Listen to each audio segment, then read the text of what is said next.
Morning folks, Phil here again from Telford Koi Pond. Not a very long one this morning, and probably nowhere near as exciting as Mr. Hadfield's adventures in Japan, which I'm sure you're all watching. But after last week, after doing the covers, I've decided that because we've got a nice day today, it is only 3 degrees at the moment, but it's lovely and sunny and it's forecast sunny all day. I'm going to do my big pre-winter clean-up before I put things to bed and start turning everything down. So I'll just swing you around and sort of show you what that entails. So as you can see, the garden's all a bit dishevelled and leaves everywhere. That lump is going to lose all those leaves, so I'll spend the next sort of 3 months hoovering up every weekend. But anyway, you can see the extension leads out. I've got my rain rodding hose out. Jet wash is out, and all my buckets are ready. So what I'm going to do today is I am going to rod the drain. I'm also going to flush the bottom drain just to make absolutely sure there's nothing left. I'm going to take the media baskets out of here, give them an agitation in some clean pond water, just get that as clean as I can. Brush all around the inside of the vat. I'll put the light on when I'm doing it so you can see what's in there. Take the lid off. I'm going to take all the screens out and just give them a blast with a hose, because it's only been a couple of months since I actually changed the screens for some clean ones. And again, I'll clean all the detritus, anything that's collected around the drum filter bit. And I'll also, I think I've decided I am going to take my my little fishies out of the grow on tank, because they are looking very sorry for themselves first thing in the morning and last thing at night. So it is getting too cold to leave them in here. I'm going to put them in that basket, and then I can decide whether what I'm doing with them after that, but at least they're in a safe and warm place while I'm deciding. And then obviously I'm going to decommission all that, put it down. So that's it. Nothing, I don't think anything really exciting. You can see one of the covers is off. I'm going to take my auto feeder off today as well. Put the temporary feeder up, so I'm just going to move the covers about a bit to put that one with the hole in up this end. But yeah, I mean, oh, thanks for that. Fish are still swimming around, still happy, still feeding. Obviously I've spooked them again because the covers have been on. I've only just took the covers off. I am putting them on overnight. Yeah, we'll have a look at them as well and see how we get on. So I'll catch you when I start doing something. So as you can see, we're all connected up with the jet wash. Everything's plugged in and ready to go. Water, there's the nozzle that will go down the tube in a minute. Jet wash gun there, it leaks, so I always put it in a bucket. The first thing I do, to be honest, other than turning the drum off and taking the lid off so I can get access to it, these two fine fishing nets, aquarium nets, whatever you want to call them, I actually use these. I don't know whether you can see the holes down there. Can't see them myself. The hole down there that the clean water runs into. But what I do is I just put these down there. It sucks the net into the first little bit of the hole, and I just put a piece of pipe in there just to hold that in place. And I do the same with the other one with that net. And what that allows me to do then is to take all the screens off and still have mechanical filtration for a short period of time. Well, you can probably see it better there, into the moving bed stage, so that it doesn't get absolutely cruddied up. If I'm doing it for more than sort of half an hour, I will literally take one of these out and then just sort of clean it out and then just pop it back in. But it's ever so simple to do, so I'll just do that and then I'll come back to you. So as you can see, the drum's turned off. I've a bit of pipe and a syringe to hold the two nets in place so that everything that's sucking into the biological chamber now is going through the net mesh.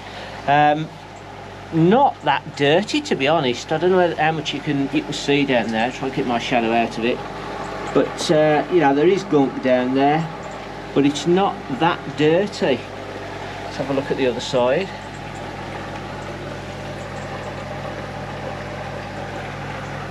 No, it's just not that dirty.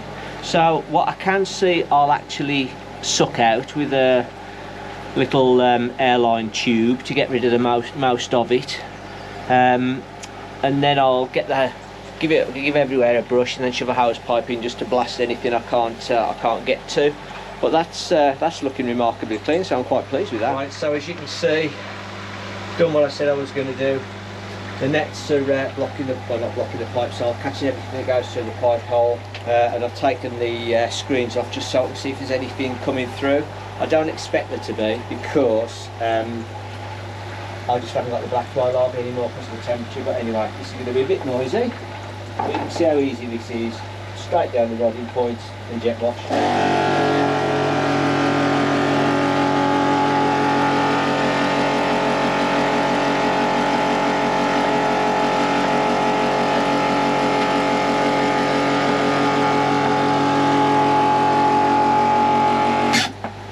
As I mentioned in a previous video, because I've got all the plans and I know how all this has been measured up and everything, I've got the 3 marks on the rodding line. The blue one, I just go down to there if I just don't want to go anywhere near the end of the bottom drain. That one will take me to the edge of the bottom drain, so where the 4-inch pipe meets the bottom drain itself. And if I go as far as that, I know the end of the rodding pipe is actually inside the bottom drain. So yeah, I don't do that just in case I can't get out. But it goes down so easy. It just shuts itself down.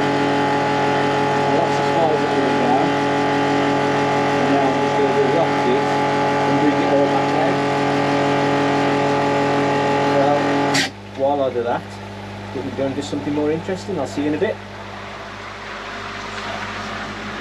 So that's all cleaned out, rubbed down, hoovered. As you can see, it's a lot clearer. What I've done now is I've whacked the pumps up to 100%, so their pumps are running flat out now, just to pull as much stuff through the pipes as got dislodged and on the bottom of the pond. And there's just nothing coming through. So what I'm not going to do a bottom drain purge, because I just don't think there's any benefit to it. I'm just going to, as I say, I'll leave it running 4 bore for about half an hour now. Fish are loving it. They're all in the current. But with the screens off, I can leave it as long as I want on 4 bore, because obviously the water level isn't dropping at all because the screens aren't getting full up. It'll only start dropping when the nets down there start getting full of crap, and I just don't think there's that much in them because there's just nothing come out. So I'll run this for a bit and then I'll start on the individual unit, and then I'll come back to you. So there you go. You can see the colour of the water after I've washed them both. There's both their cages, and so they're just full of K1 sinking media. You can probably hear it inside, but that's as I say, I've just run them through with pond water, nothing more than that. I'm not jet washing them or cleaning them or anything. And now I've got access to the bottom of the individual unit. Again, there's just not a lot of crud in there, to be honest, but what I can see I'll suck out with my little homemade pipe hoover thing, and then I'll just give the walls and everything a little bit of a rub down, just to get as much crap out of the system as I can before the winter, and then I'll start putting everything back together.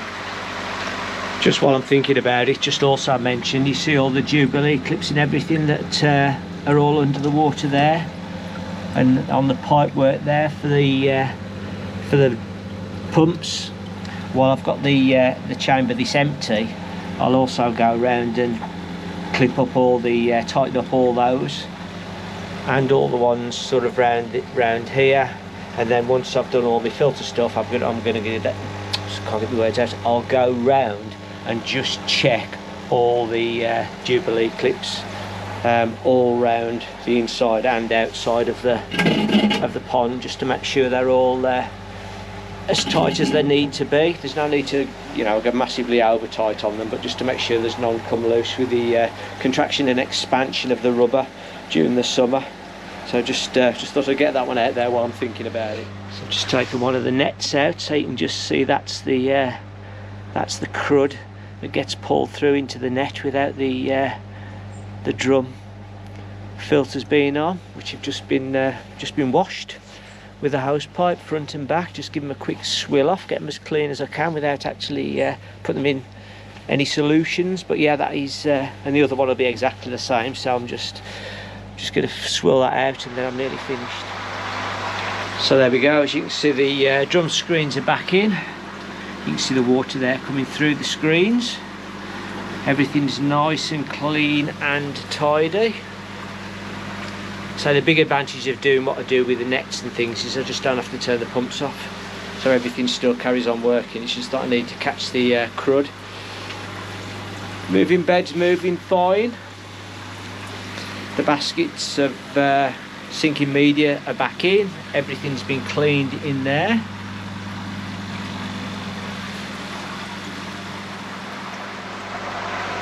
Right, just took the cover off. This has been running now for a while.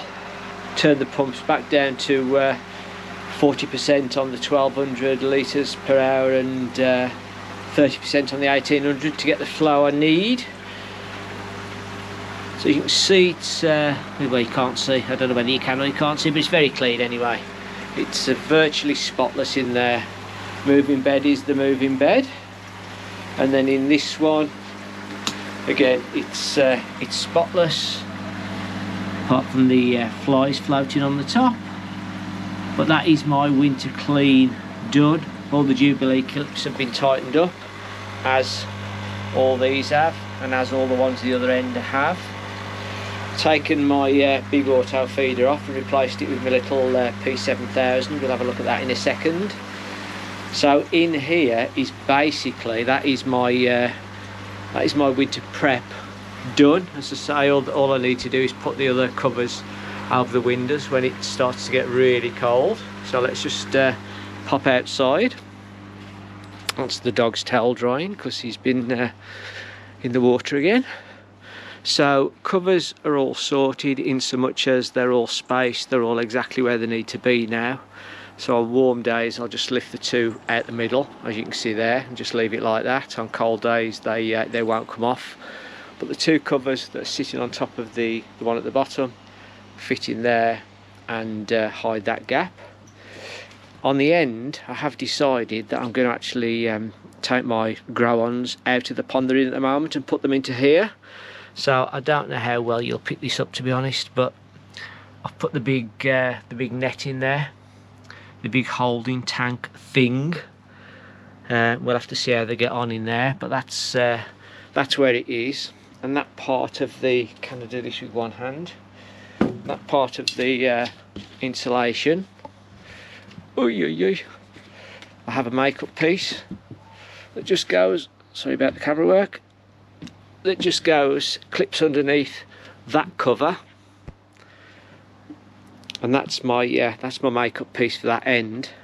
And obviously again, if it's warm enough, I'll just literally flip it up, and then these the fry that are in there, they're bigger than fry, the grow-ons that are in there will have light as well. So I'm going to give it a go. Two concerns, obviously, that the little ones jump out of that and end up free swimming in the pond, which if they do, they'll have to take their chances, and no doubt will probably end up in the filter.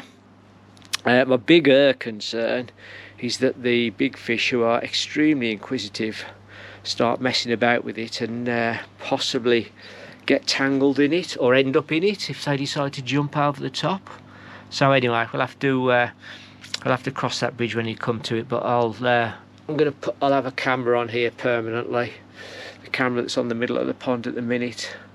Might just move to the end here. If not, I've got another one. I'll take it out the filter house.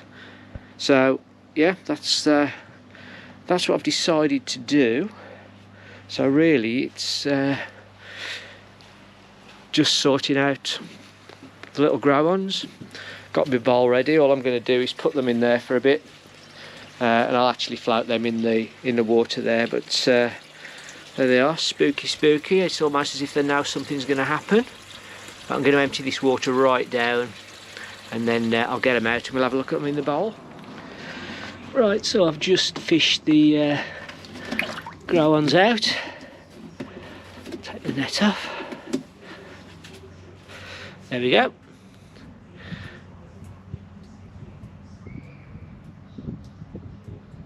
So we've still got 6 of them. as we started with. You'll have to go back at the to have a look at the video I did from the Coventry koi collection I can't remember the breeder's name, to be honest with you. But 6 really nice fish. A couple of that shower's particularly nice, I think. The Kahaku's nice. That show is really good.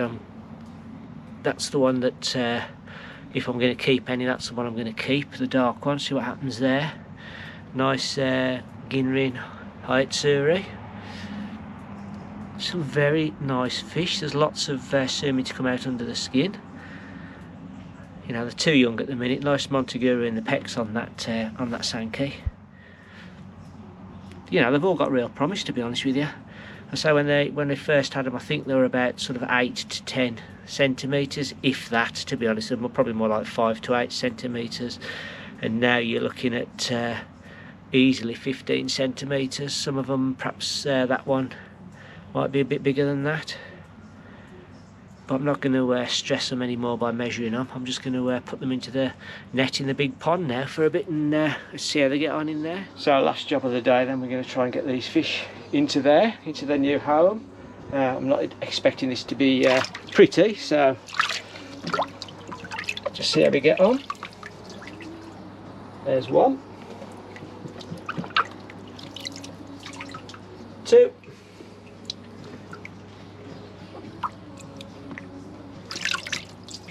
3, 4,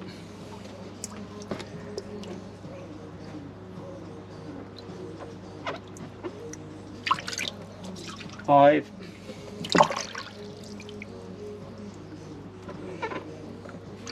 6. Oh, it wasn't as painful as I thought it was going to be. You're probably not going to see much, but see how they get on in there for a week or so, and make any adjustments we need next weekend. Cheers, folks. Right, folks, I think I'm going to call it a day there. I think it's about 3:45. I started messing about out here at 8 o'clock, so I think I've had a full day. Done everything I wanted to get done, including moving the grow-ons into the main pond, into that basket thing. I've also completely dismantled the quarantine / grow-on tank, cleaned it all down ready for whatever happens next. The filters are all completely clean. Everything's been tightened up, covers are on the pond, so that, I think, is my winter prep completely over. So depending on what the weather's like over the next few weeks, I'll enjoy the fish as much as I can before the cover's gone for the final time. So don't know what's going to happen next, but I'll catch you on the next video. Take care, have fun.